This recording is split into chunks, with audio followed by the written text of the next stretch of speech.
we talked about, does it come down to who has the best quarterback? Does it come down to who has the best weapons? Because if we watched last year, Oregon got demolished by Ohio State because of those weapons.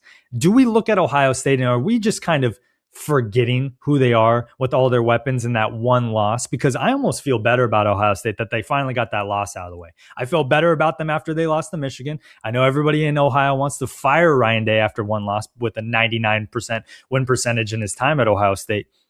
Are we just forgetting about the pure talent that is on Ohio State's roster and why they're not just the perceived favorite in everyone's mind and we just should write off this bracket altogether?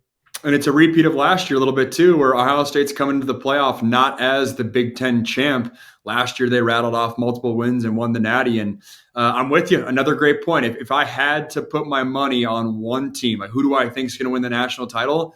I think it is Ohio State. And I go to the mentality standpoint as well. I think now, does that loss kind of sharpen the sword a little bit in terms of you are, yes, they're the defending national titles or national champions, but it does put the circle and the target on Indiana. And I think Ohio State can sell a narrative that like they're the doubted and they're the underdogs.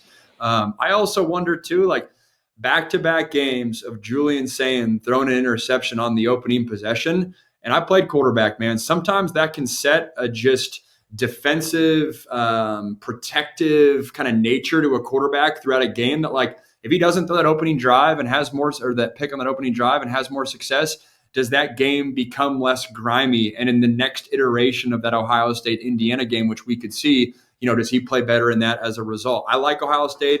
I don't necessarily think it comes down to just the weapons. I'm still much in that front seven. It's going to come down to the line of scrimmage, and then the weapons are nice to have. The interesting point to me, though, is now if you're Ohio State, the blueprint that Indiana's bringing to the park schematically, where I do think that works to Ohio State's favor, being on opposite ends of the bracket. If they do see each other down the road again, which if I was a betting man, that's what I would put it at, 1 and 2. I think they're the two best teams in the country.